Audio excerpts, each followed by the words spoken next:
Hey, I'm Jeff Keighley here in Boston to go behind the scenes to hear some untold stories about the making of Bioshock with Ken Levine and Sean Robertson.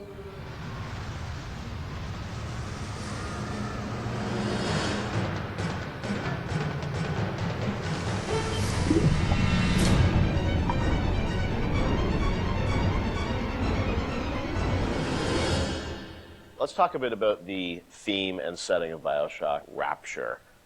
I think a lot of people, when they played the game for the first time, Ken, they wondered, how did you even dream up this place? And I know you said publicly before that part of the reason you what led you to Rapture was this idea of fully simulating a place.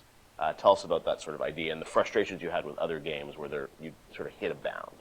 I think our philosophy was always to do what we were doing 100% rather than try to do something bigger and do it 50% or 40%. So one of the ideas of, and this sort of came from System Shock 2 as well, where you focus on an area that you can really bring to life and you kind of eliminate the questions of, well, why can't I go over the bridge to New Jersey? So we were able to really make a place, I think, that felt believable and real, even though in actuality it was really quite limited. But we just sort of dressed it with all these buildings outside that were all, basically glorified fakes. We let the story drive what we needed to show rather than some kind of like predetermined map which we sat down, which is a little different than like System Shock 2, where we actually mapped a spaceship out deck by deck. Yeah. Because I don't know what the philosophy felt a little different there, because you want to feel like a real spaceship that was sort of stacked on top of each other. But Rapture was free to sprawl across the ocean floor. Although you guys originally, Sean, were talking about doing this game on a sort of spaceship again, right? Yeah, when we first started talking about what the spiritual successor to System Shock 2 was going to be, Spaceship came up, but again, we wanted a limited environment. We didn't necessarily want to do Spaceship again. And our first actual exploration of this space was underwater, but ultimately ended up looking like a spaceship. It just happened to have a couple of seaweed fronds outside. And that started to push us towards what artistic statement that we wanted to make this look different, and what rules we were going to set for the world. How at every turn we were going to try to remind the player that they were in fact underwater and that this wasn't a spaceship. And how, like underwater, we obviously know you did underwater, then sitting in the sky, like where did you come with the idea of like doing this underwater? I think there was probably a conversation. It's like, well, what kind of places could be cut off from other places? Yeah. Like, well, spaceship, summer camp, any island notion, right? Something that's cut off from the rest of the world. Yeah. So you never felt like you should be able to go over that bridge to New Jersey. I don't want to apply some deep and meaningful conversation. I think it was one of those ideas that you just kind of say, and then everybody's, that sounds cool, let's try that.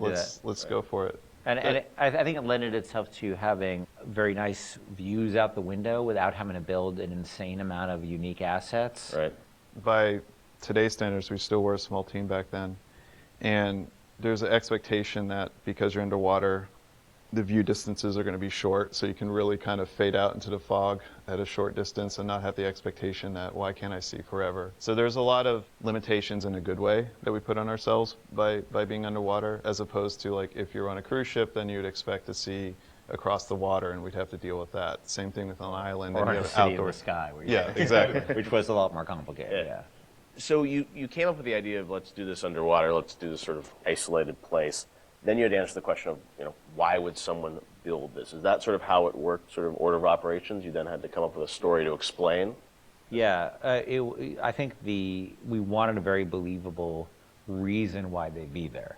Right. And sort of the necessary isolation of the place sort of led to, well, what kind of person would want to do this? And I wasn't even particularly aware of the sort of political implications of what I was reading, but I've been reading, I had read The Fountainhead. Right.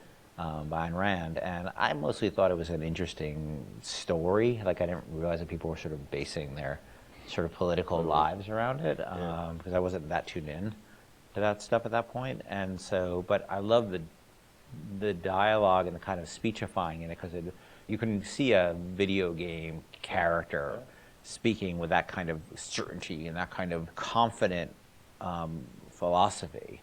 It just seemed like a natural kind of thing to apply to this place. And so it just sort of all came together as a sort of who is the guy who would do this? Well, that character. He was sort of this amalgamation of characters from Ayn Rand's books and Ayn Rand herself. This sort of idealistic person who says, well, the only way to do this is to separate from the rest of the world. Right. And that led to Andrew Ryan. I am Andrew Ryan, and I'm here to ask you a question. Is a man not entitled to the sweat of his brow? No, says the man in Washington, it belongs to the poor. No, says the man in the Vatican, it belongs to God. No, says the man in Moscow, it belongs to everyone. We knew from a technical standpoint that we wanted isolation. We also knew to sell it, we needed a compelling storyline, a backstory that why would this place exist? Otherwise, how are we going to make Rapture feel like it's lived in if we don't have the reason for it to be there?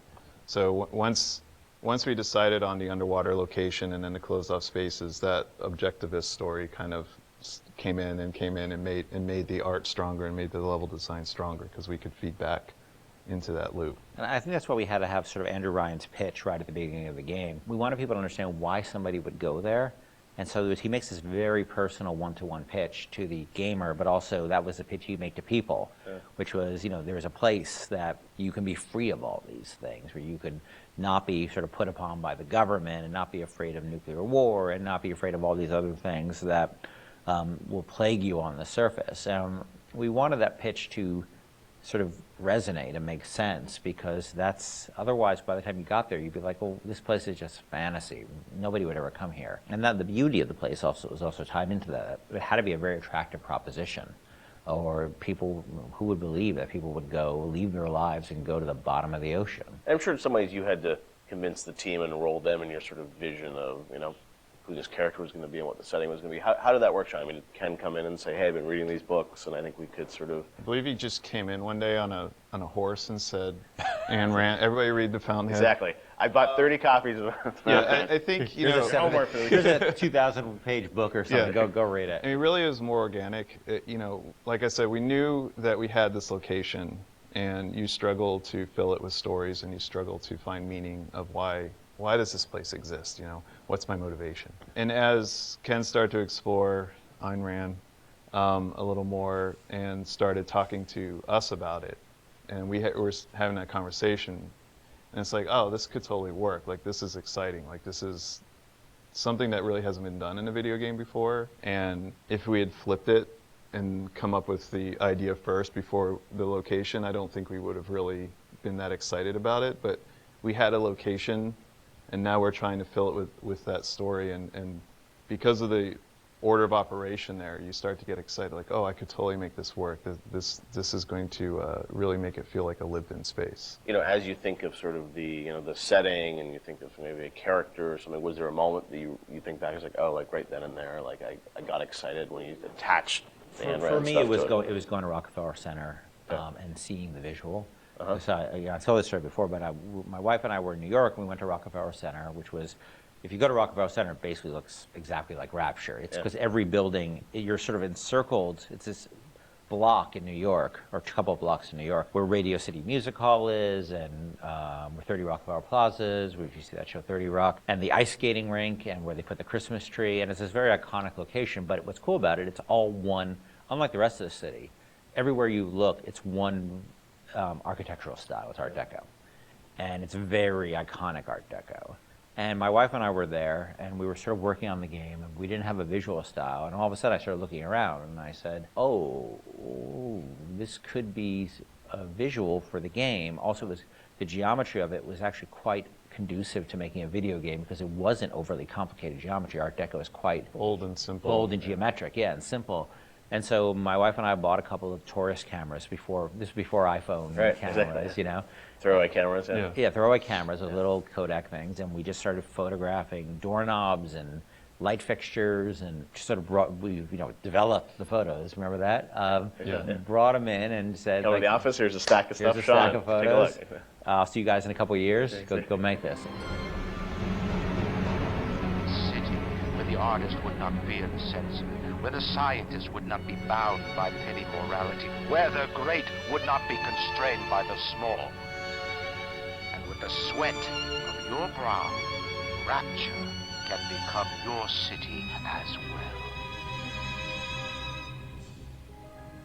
So you had kind of a theme, you came up with an art style, some of the iconic characters, and then, you really had to build the narrative around it. And you've talked about, a lot of the themes in the game and, greed, jealousy, sex, violence, all the things that sort of, drive us or what destroy us. And that was something I think that, as you thought about the story of the game, you wanted to, I'm sure, reflect some of those, right? Because I think people love the characters, it's sort of flawed in a way, and this is a world which is its own little microcosm, but had a lot of tension inside of it. Yeah, I mean, the character of Ryan was sort of, he's basically invisible through most of the game, right? Except for a very small portion.